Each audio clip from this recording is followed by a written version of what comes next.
So, kaya tayo ngayon ito mga kapatid, alam naman natin kung sino ang tunay na salot ng ating lipunan.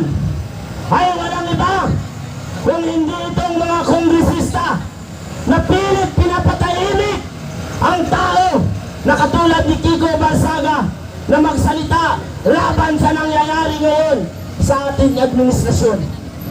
Alam naman natin na kung saan sila pabor. Ang mga kongresista sa loob ay pabor sa nangyayaring korupsyon sa ating bansa. Kaya sila ay nais patahimikin ang taong tumalaban sa kontra-korupsyon. Kaya ito, kung may mga narinig pa dyan na mga kongresista na nasa loob, mahiya naman kayo sa mga ordinaryong Pilipino na nagpapasahod at nagpapalamon sa inyong mga pamilya. Tandaan ninyo, hindi kayo yumaman kung hindi kayo niluklok ng taong bayan. Pero hindi pa ba sapat ang inyong mga sweldo para magnakaw sa kaban ng bayan? At ngayon, ang nais ninyo ay patahimikin yung mga taong nagpapahayag at pagkontra sa nangyayari ninyong ginagawang kalokohan dyan sa loob. Bakit hindi ninyo paimbestigahan ang inyong mga kasamaan na maraming mga anak, maraming mga kabit, at ang inyong mga salin na wala nang ginawa kundi magnakaw na magnakaw sa kaban ng bayan? Marami sa inyong mga kasamaan dyan, alam ninyong magnanakaw, pero hindi nyo sinampahan ng ethics complaint. Dahil pabor kayo sa ginagawa ng inyong kasamahan. Kaawa-awa po ang nangyayari ngayon sa DPWH. Ang mga ordinaryong engineer ang nakukulong. Pero ang mga ordinaryong engineer ay nagtatrabaho lamang, naghahangad ng magandang trabaho, may pakain sa pamilya. Pero nagamit ng mga hayop na mga kongresista. At wala pang ni isang kongresista nakakulong hanggang ngayon. Ilang buwan ng investigasyon, pero wala pa rin resulta. Mas nauna pa nilang sampahan ang maliliit na isla kaysa sa mga dambuhalang buhaya na nasa loob ng Kongreso.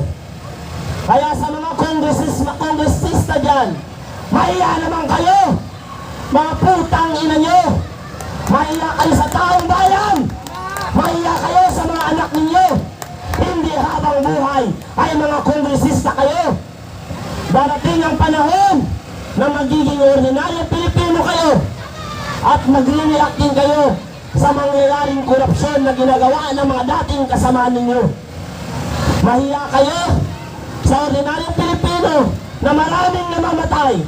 Mahiya kayo sa mga ordinaryong Pilipino na hanghaba-haba ng pila sa mga ospital.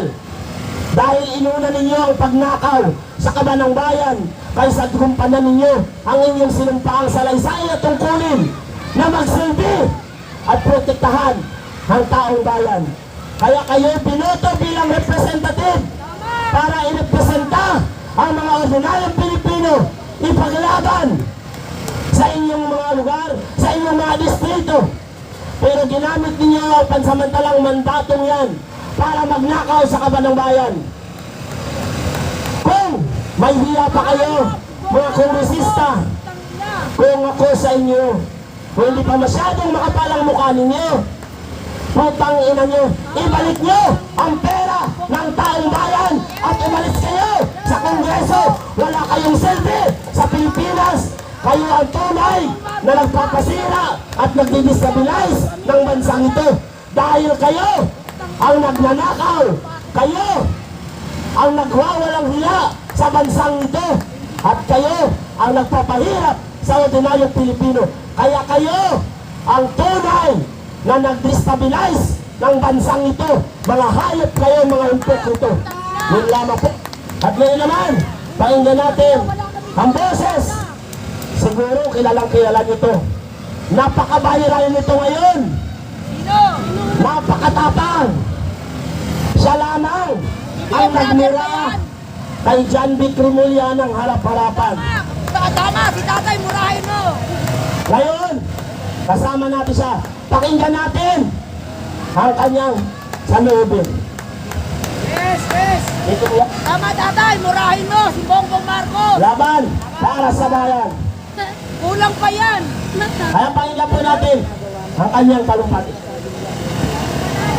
Ito yung Kaysa na po kayo mga kapatid, wala po akong ngipin eh.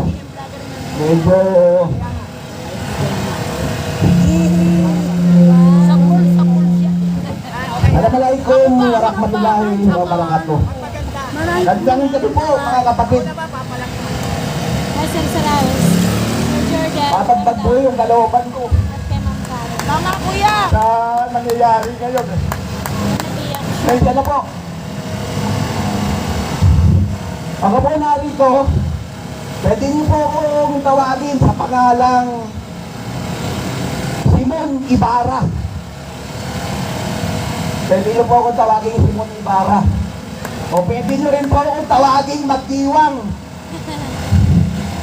Mabuhay ang kalayaan! Ako po, hindi po ako masyadong marunong sa pagtatalumpati. Magkikwento lang po ako. Binalikan ko po ang kasaysayan mula nung panahon ni Jose Rizal. Ang revolusyon ng haring bayan ng Katagalugan. Nagmula po nabiyak sa pamumuno ng Magdalo ni Aguinaldo. Si Aguinaldo po, huling sumapi sa Katipunan. Wala po yun eh. Ang Magdiwang po, ang grupo ni Andres Bonifacio. Na halos po buong Cavite, nasasakupan po yun ng Magdiwang. Wala po yung Magdalo. Magdalo, naalala niyo po yung Magdalo mga kapatid. Si Trillanes, naalala niyo po ba? Pugas po yun eh. Pugas si Trillanes, isa yan sa ugat kung bakit nakakulong ang ating Pangulong Rodrigo Roa Duterte. Mga kapatid, inaral ko po at binalikan ang kasaysayan ng revolusyon ng Pilipinas. Grabe po. Grabe po ang nangyaring kataksinan ni Aguinaldo. Pinapatay po si Bonifacio, si Andres Bonifacio. Sa Supremo po ng kagalang-galangang kataas-taas, kagalang-galangang katipunan ng mga anak ng bayan. Pasado alas 3 na. Pero sir, totoo po yun. Hindi po ako nagpabola. Kaya nga ako, nadadala ako ng emosyon eh. Kasi kung titignan po natin, mula po nung kasaysayan ng unang revolusyon, hanggang ngayon, tumutok ba po eh, mga pagyayari. Umuulit at bumabalik-balik po ang mga katraidoran, ang mga pagnanakaw, ang mga pagpatay. Nakakatakot po eh.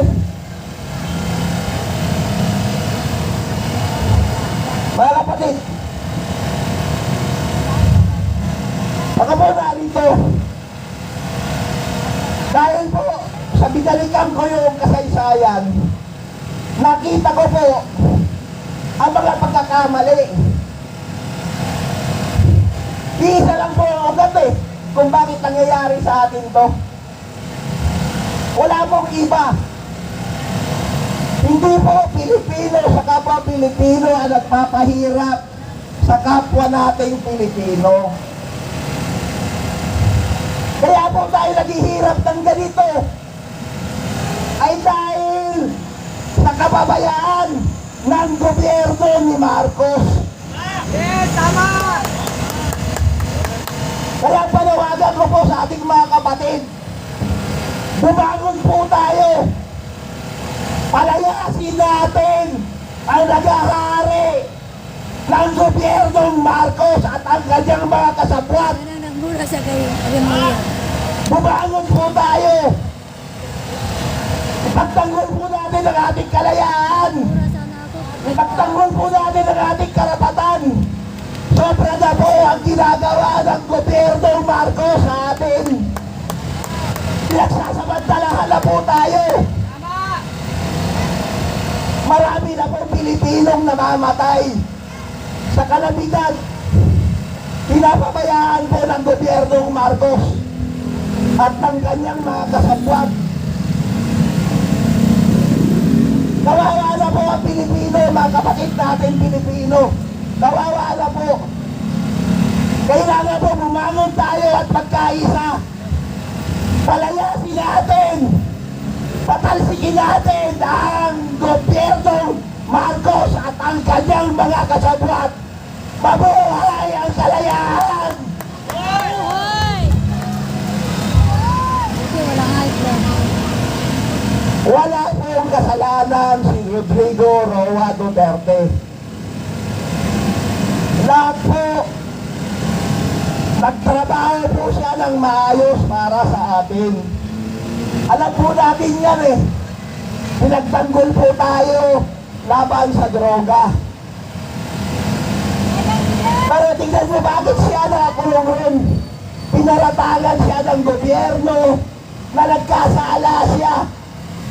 At dinala siya ron para makulong at para mamatay siya ron. Crime against humanity ang sinampa ng gobyernong Marcos na kasalanan ni Roa Rodrigo Duterte. Kaya siya po nakakulong ron, mga kapatid. Kagaya po nito, si Congressman Barsaga ay wala pong kasalanan. Sinasabi lang po niya ang katotohanan. Ikaw, Congressman Polo, lumayas ka dyan. Wala kang kwenta. Congressman Avalos, lumayas kayo lahat dyan na miyembro ng Ethics Committee. Wala kayong kwenta. Sumisigaw ang mga kapatid na Pilipino. Lumayas kayo dyan. Wala kayong pakinabang. Naririnig niyo ako. Pakinggan niyo ako. Kongreso, pakinggan niyo ako. Lumayas kayo dyan.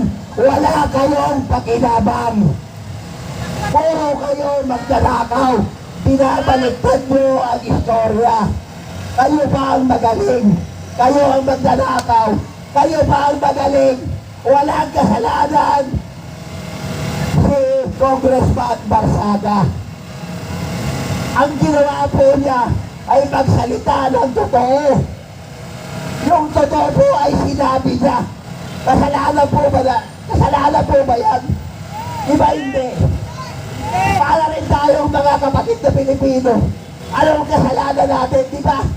Ang may kasalanan, ang gobyernong Marcos. Pinagsasamantalahan tayo. Inaapi tayo. Tinatanggalan tayo ng karapatan. Inaalisan tayo ng kapangyarihan. Inaalisan tayo. Pinagdadakawan tayo. Samantalang wala tayong kasalanan. Mahal niya talaga sa tatay niya. Tayo, mga kapatid na Pilipino, tayo ang naglagay sa gobyernong Marcos diyan sa Malacanang. Dahil wala siyang pakinabang, nananawagan ako sa mga kapatid kong Pilipino. Bumangon tayo. Palayasin natin ang walang kwentang gobyernong Marcos. Ginagamit ang militar, ginagamit ang kapulisan para supilin yung karapatan natin, para pahirapan tayo. Dapat maintindihan natin yan, mga kapatid. Wala silang karapatan dahil ang kapangyarihan ay nanggagaling sa atin. Diba? Lahat ng mga walang iya, lumayas kayo dyan. Pinapalayas ng mga Pilipino, yung mga walang iya na walang pakinabang. Nasa amin ang kapangyarihan, wala sa inyo, puro kayo magdanakaw. Wala kayong karapatan para sigilin ang karapatan namin. Nasa amin ang kapangyarihan, huwag kayong maghari-harian. dito sa Pilipinas. Hindi nyo sarili ito. Hindi nyo pag-aari ito. Pag-aari ito ng mga kapatid naming Pilipino. Maririnig nyo ko. Yung mga hindi sumasalayon sa sasabi ko, upakan nyo ko. Gusto ko makita yung tapang nyo. Hinahamon mo kayo. Lahat ng hindi ko sunada yung sinasabi ko, upakan nyo na ako. Handa akong mamatay para ipagtanggol ang karapatan ng mamayamayang Pilipino. Mga kapatid na Pilipino. Nananawagan ako sa mga kapatid natin Pilipino. Luzon, Visayas, Mindanao. Gumising kayo at bumangon. Ipaglaban natin ang kalayaan. Ipaglaban natin ang karapatan. Palayasin natin ang mga magdanakaw sa gobyerno. Palayasin natin. Masyado na. Masyado na sila. Masyado na sila perwisyo sa buhay natin mga Pilipino, di ba? Panahon na para mawala na sila. Magkaisa tayo. Pabagsakin natin ang gobyerno ng Marcos. Ayaw na natin sa kanila. Nananawagan ako sa mga kapatid natin Pilipino. Magkaisa tayo. Palayasin natin si Marcos at ang kanyang mga kasabwat. Paliwanag. Abalos. Congressman Pelo. Umpisaan nyo na. Lumayas kayo dyan. Wala kayong kwenta. Hindi kayo nagsisilbi ng tapat. Mga traitor kayo. Traitor kayo sa mga bayang Pilipino. Lahat ng mga traitor, pag sinayas kayo dyan, hindi namin kayo kailangan. Kay Poles, kay Sundalo, basta traitor, lumayas kayo dyan. Hindi namin kayo kailangan. Kailangan namin magkaming kismikis sa mga kapatid naming Pilipino para magbago ang buhay namin, magbago ang Pilipinas.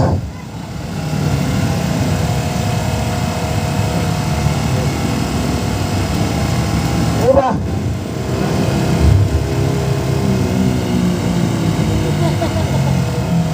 Tubig!